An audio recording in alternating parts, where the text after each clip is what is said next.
நம்ம திமுக நபர்கள் என்ன பண்ணிருக்காங்க அப்படின்னா, விமான பணிப்பெண்ணிடம் பாலியல் தொந்தரவு செஞ்ச வழக்குல திமுக நபர் கைது செய்யப்பட்ட விஷயம் தான் இருக்கிறதுலயே ஹைலைட்டா நம்ம பார்க்க வேண்டியது.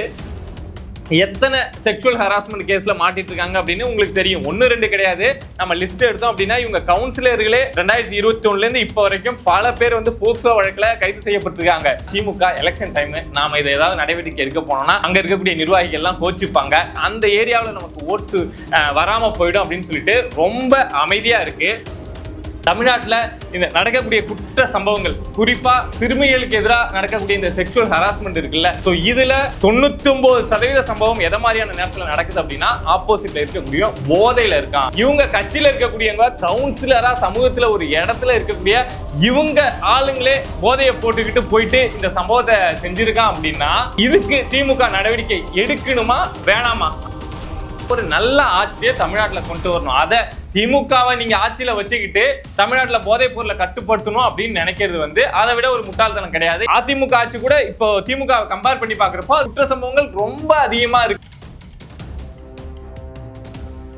நிம்மதி ப்ராப்பர்ட்டி மேனேஜ்மெண்ட். கான்டாக்ட் 7667008800. அனைவருக்கும் வணக்கம்.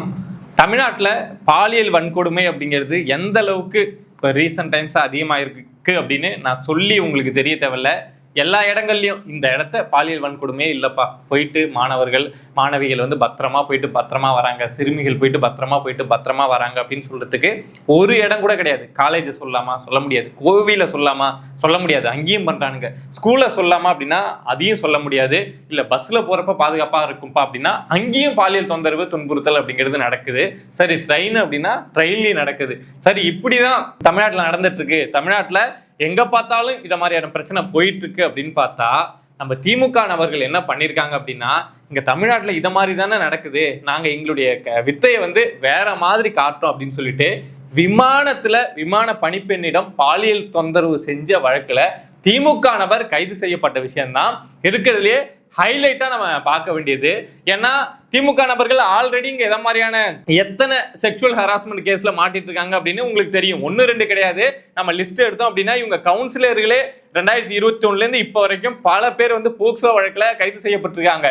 இது போக இளைஞர் அணி நிர்வாகி, இல்ல மாணவர் அணி நிர்வாகி அப்படின்னு சொல்லிட்டு பல பேர் இது வரைக்கும், நான் உதாரணம் சொல்லணும்னா தெய்வ செயல் சொல்லலாம், ஞானசேகரன் சொல்லலாம்.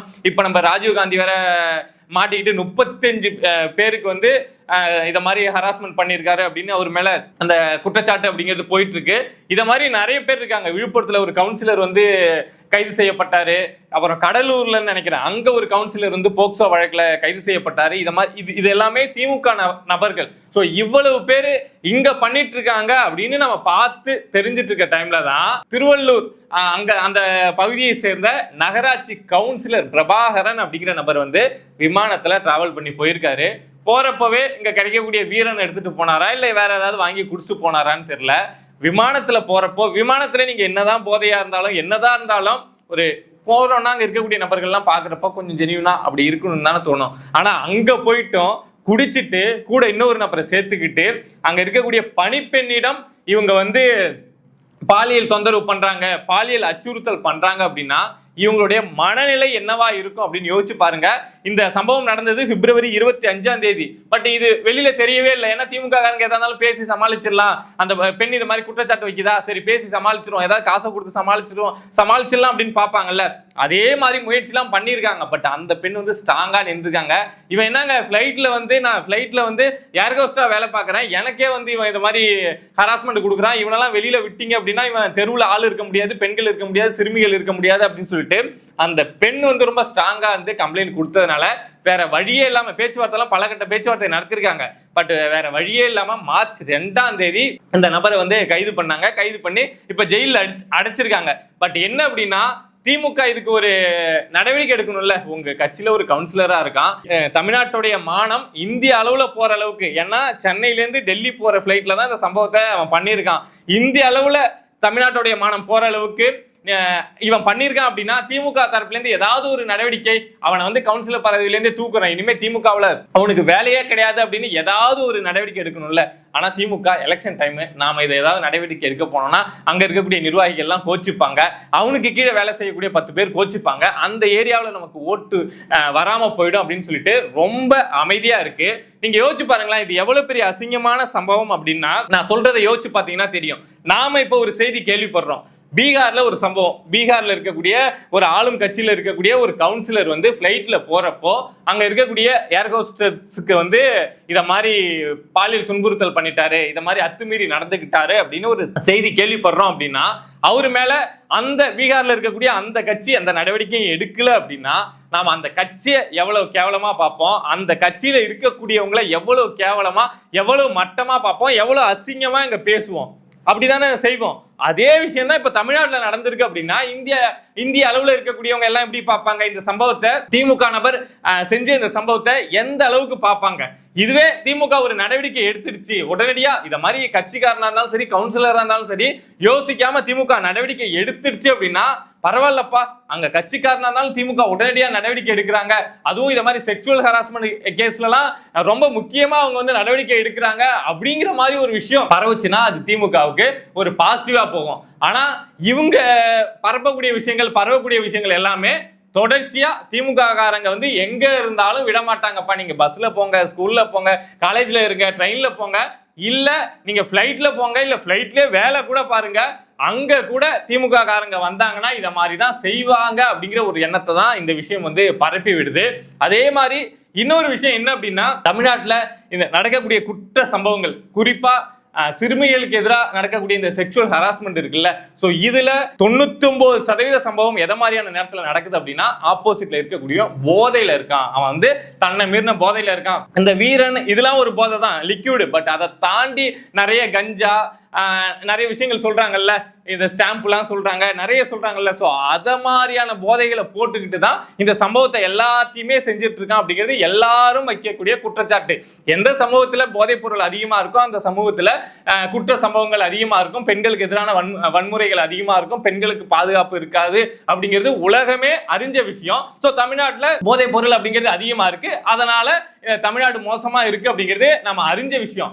அதுல இப்ப பொறுக்கி செய்யறான், அங்க இருக்கக்கூடிய போறவன் வரவன் செய்யறான், இல்ல போதையை போட்டுட்டு செய்யறான் அப்படிங்கறதெல்லாம் தாண்டி இவங்க கட்சியில இருக்கக்கூடியவங்க கவுன்சிலரா சமூகத்துல ஒரு இடத்துல இருக்கக்கூடிய இவங்க ஆளுங்களே போதையை போட்டுக்கிட்டு போயிட்டு இந்த சம்பவத்தை செஞ்சிருக்கான் அப்படின்னா இதுக்கு திமுக நடவடிக்கை எடுக்கணுமா வேணாமா? அது போக இவன் என்ன போதையை போட்டு போனான், வீரனை போட்டு போனானா, இல்ல தமிழ்நாட்டுல 0% கஞ்சா அப்படிங்கிற நிலையை உருவாக்கிட்டோன்னு சொன்ன மா சுப்பிரமணியம் சொன்ன அந்த கஞ்சாவை போட்டுட்டு போனானா, இல்ல வேற ஏதாவது இங்கதான் ஜாஃபர் சாதிக்கு மாதிரி 100 பேரை சின்ன சின்ன ஆளுங்களை பிரிச்சு வச்சிருக்காங்கல்ல, அவங்க கிட்டே இருந்து வேற எதையாவது போட்டு வாங்கிட்டு பிளைட்ல போய் இதை மாதிரி பண்ணானா அப்படிங்கிற விஷயத்தை தேடி எடுத்தாங்க அப்படின்னா தமிழ்நாட்டுல எந்த அளவுக்கு கஞ்சா பழக்க வழக்கம் இருக்கு, எந்த அளவுக்கு அது வந்து கிரவுண்ட் லெவல் வரைக்கும் ஸ்கூல் பசங்க வரைக்கும் போயிருக்கு அப்படிங்கிற விஷயம் தெரிய வரும். இங்க இப்ப தமிழ்நாட்டுல இப்ப இவங்க திமுக காரங்க இது மாதிரிலாம் செய்யறாங்க, இது மாதிரி சம்பவங்கள்லாம் நடக்குது அப்படின்னு சொல்றேன். இது இல்லாம இந்த மாதிரி பொறுக்கிகளும் இதை மாதிரி நிறைய சம்பவங்கள்லாம் செய்யறாங்க அப்படின்னு சொல்றேன். பட் இதெல்லாம் தடுத்து நிறுத்தணும்னா என்னப்பா அப்படிங்கிற ஒரு எண்ணம் இருக்குல்ல. ஃபர்ஸ்ட் விஷயம், போதைப் பொருளை தமிழ்நாட்டில் இல்லாம ஓரளவுக்கு கட்டுப்பாட்டுல இவங்க சொல்றாங்கல்ல 2.0 கொண்டு வந்துட்டு அப்படியே முழுசா அழிச்சிட்டோம் அப்படிலாம் பொய்லாம் சொல்ல வேணாம். ஓரளவுக்கு கட்டுப்பாட்டுல கொண்டு வந்தா ஓரளவுக்கு குற்ற சம்பவங்கள் அப்படிங்கிறது குறையும். அதுக்கு என்னப்பா பண்ணணும் அப்படின்னா ஒரு நல்ல ஆட்சியை தமிழ்நாட்டுல கொண்டு வரணும். அதை திமுகவை நீங்க ஆட்சியில வச்சுக்கிட்டு தமிழ்நாட்டுல போதைப் பொருளை கட்டுப்படுத்தணும் அப்படின்னு நினைக்கிறது வந்து அதை விட ஒரு முட்டாள்தனம் கிடையாது. ஏன்னா கட்சியில இருக்க பாதி பேரு போதைப் பொருள் வியாபாரியா இருக்கான், இல்ல போதைப் பொருள் வியாபாரி கூட லிங்க்ல இருக்கான், இல்ல அவனே ட்ரக் யூஸ் பண்றவனா இருக்கான். அப்படிங்கிறப்போ அவனே பாதி பேர் தப்பு பண்றவனா இருக்கான், பெண்களுக்கு எதிராக துன்புறுத்தல் பண்ணக்கூடியவனா இருக்கான். அப்படிங்கிறப்போ இந்த திமுகவை ஆட்சியில வச்சுக்கிட்டு தமிழ்நாட்டுல போதைப் பொருளை குறைச்சிடலாம், போதைப் பொருளை குறைச்சி குற்ற சம்பவங்களை குறைச்சிடலாம் அப்படின்னு நினைக்கிறது நம்மளுடைய மிகப்பெரிய முட்டாள்தனம். அதுக்கு ஒரு உதாரணம் தான், முன்னெல்லாம் ஸ்கூல்ல ஒரு சம்பவம் நடந்தது அப்படின்னா ஸ்கூல்ல ஒரு குழந்தைக்கு ஒரு சிறுமிக்கு இப்படி நடந்துருச்சு அப்படின்னு ஷாக்கா பார்ப்போம். கல்லூரியில் நடந்துருச்சு அப்படின்னா கல்லூரியில இப்படி பண்றாங்களா, கல்லூரியில இப்படி நடக்குமா அப்படின்னு பார்ப்போம். கோவில்ல போன ஒரு குழந்தைக்கு இது மாதிரி நடக்குது அப்படின்னா கோவில்ல இப்படி நடக்குதா அப்படின்னு பார்ப்போம். அப்படிலாம் ஷாக் ஆகிட்டு இருந்தோம். பட் இப்ப அதெல்லாம் தாண்டி நீங்க பிளைட்ல போனா கூட, பிளைட்ல வேலை பார்த்தா கூட உங்களுக்கு பாதுகாப்பு கிடையாது, அதுவும் திமுக நபராலேயே பாதுகாப்பு கிடையாது அப்படிங்கிற ஒரு இடத்துக்கு கொஞ்சம் கொஞ்சமா நகர்ந்து இந்த திமுக 5 வருஷம் ஆச்சு நம்மள கொண்டாந்து விட்டுருக்கு. சோ நீங்க உங்க வீட்டுல இருக்கக்கூடிய குழந்தைங்க, சிறுமிகள், பெண்கள் எல்லாருமே பாதுகாப்பா தான் இருக்கணும். பட் குறிப்பா பெண்கள் பாதுகாப்பா இருக்கணும்ல ஒரு மாநிலத்துல. சோ அத மாதிரி இருக்கணும். உங்க பெண் பிள்ளைய பயப்படாம ஸ்கூலுக்கு அனுப்பணும், பயப்படாம காலேஜுக்கு அனுப்பணும், அது பயப்படாம ஃப்ரீடமா அங்க போகணும், ரோட்ல நடந்து போகணும் அப்படின்லாம் நினைச்சீங்கன்னா, ரோட்ல போயிட்டு இருக்கப்பவே போதையில வந்து எவனாவது சம்பந்தமே இல்லாம எந்த பகையும் இருக்காது, கோபத்துல வெட்டாம இருக்கணும் அப்படின்னு நினைச்சீங்கன்னா, இந்த ஆட்சியை அகற்றணும் அப்படிங்கிற எண்ணத்தை தவிர வேற எதுவுமே இருக்க முடியாது. ஏன்பா வேற ஆட்சி வந்தா போதை பொருளே தமிழ்நாட்டுல இருக்காதா அப்படின்னா இருக்கும் தாங்க. இதுக்கு முன்னாடி அதிமுக ஆட்சி வந்தப்போ இருந்ததுதான். பட் நம்ம கம்பேர் பண்ணி பாக்குறப்போ அதிமுக ஆட்சி கூட இப்போ திமுக கம்பேர் பண்ணி பாக்குறப்போ அது ரொம்ப அதிகமா இருக்கு, குற்ற சம்பவங்கள் ரொம்ப அதிகமா இருக்கு அப்படிங்கிறது தான் நமக்கு இருக்கக்கூடிய கோவமே. அதிமுகவில் எந்த அளவுக்கு இருந்ததோ அதே அளவுக்கு தான் திமுகவில் இருக்கு அப்படின்னா நம்ம அடுத்த ஆப்ஷனா திமுக ரெண்டுமே வேணாம், வேற ஒரு ஆப்ஷன் அப்படின்னு தேடி போவோம். ஆனா இங்க அதிமுகவை விட இங்க திமுக மோசமான ஆட்சி கொடுக்குது. அதிமுக டைம்ல வந்து குற்ற சம்பவங்கள் அதிகமா நடக்குது அப்படின்னா திமுக ஆட்சியில வந்து குற்ற சம்பவங்களை செய்யக்கூடியவங்களே திமுக காரங்களா இருக்காங்க அப்படிங்கிறப்போதான் நாம என்ன பண்ணாலும் பரவாயில்ல, இந்த திமுக மட்டும் வந்துடக்கூடாது, அதிமுகவே வந்தா கூட பரவாயில்ல அப்படிங்கிற ஒரு இடத்துக்கு நகர்ந்துடுறோம்.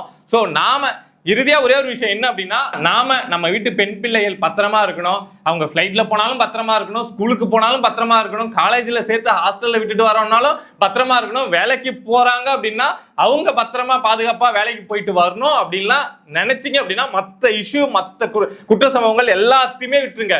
வீட்டில் இருக்கக்கூடிய பெண் பிள்ளைகள் பத்திரமா இருக்கணும் அப்படின்னு நினைச்சீங்கன்னா திமுக ஆட்சியை அகற்ற வேண்டியது அப்படிங்கிறது நம்மளுடைய கையில இருக்கக்கூடிய விஷயம். அதுக்காக தான் நீங்களும் காத்துட்டு இருப்பீங்க அப்படின்னு நினைக்கிறேன். நானும் காத்துட்டு தான் இருக்கேன். பொறுத்திருந்து பார்ப்போம். இது மாதிரி இன்னும் இது மட்டும் கிடையாது, திமுகவை சுத்தி சர்ச்சைகள் நடக்கக்கூடியது இந்த விஷயம் மட்டும் கிடையாது, இன்னும் நிறைய விஷயங்கள் இருக்கு. அடுத்தடுத்து பேசுவோம். நன்றி.